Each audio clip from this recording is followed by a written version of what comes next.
did you start doing this while on probation because of the money or because it gave you meaning? God, I mean, a big part of that, the reason is I did not want to move back in with my parents. And I didn't want my father to see me struggling. And I didn't want him to, it was my success. He had no idea. My success had been the first time he'd ever really been proud of me. Does Your that make financial sense? success? Yes. At which point, when was the first time you told him you did something and he was like, you could sense him being proud? Oh, when I became a mortgage broker, when I became a mortgage broker and I went to work for the company, and we're talking about within a week, I got a client. 3 days later, I got a client. A week later, got a client. 2 days later, got a client. Like I closed 4 loans my first month, Mhm. and my dad was like, "Well, how much money are you going to make?" And I'm like, "Oh, I'm charging this much. This I got a point on the back. I got this. I got boom. I'm thinking I'm gonna walk home after taxes like 10, 11,000. Jesus, God Almighty, you know, are you serious? Well, we'll see. Don't start counting your chickens before that, and then 3 weeks later, 4 weeks later, boom, I got a check. It's like $9,000 or something, and then the next month it's 12, and the next month it's 16, and then they make me a manager, and it And just he didn't know any of it no, was illegitimate. no. He thinks, "Oh, my son, he's brilliant. He's great. He's wonderful."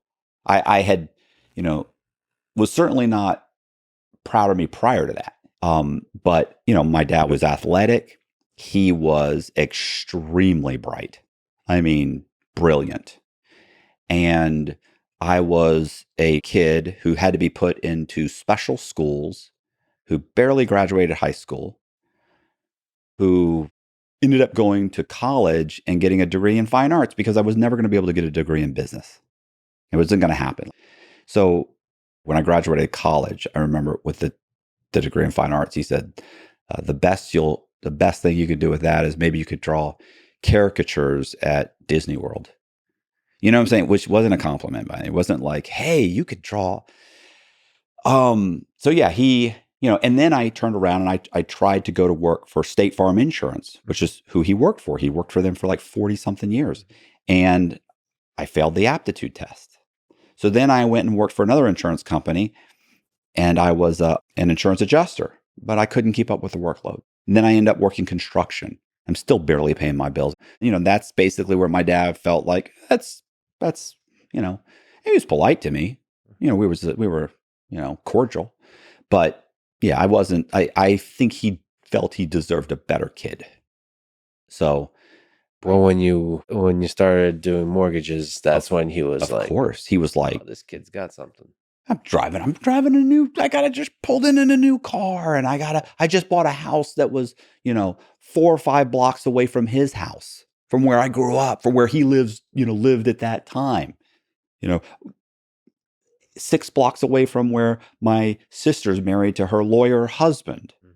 Like, I'm doing pretty good. And then within 3 months, we bought, where my new wife, we buy a quadplex, and then we're buying a triplex and another quadplex and a 10 unit and a duplex and another duplex and a quadplex. And it's like, what the hell's going on? This guy is blowing up. He's going on vacation here and vacation here. And you know so and so when the FBI comes in and they indict me, and I take the 3 years probation, like, I mean, probably the worst thing in the world, other than going to prison, would have been just having to just sell everything and go move in and start over and sell used cars. Not that there's anything wrong with selling used cars, but I just felt like, I just didn't want to disappoint him any more than I already had.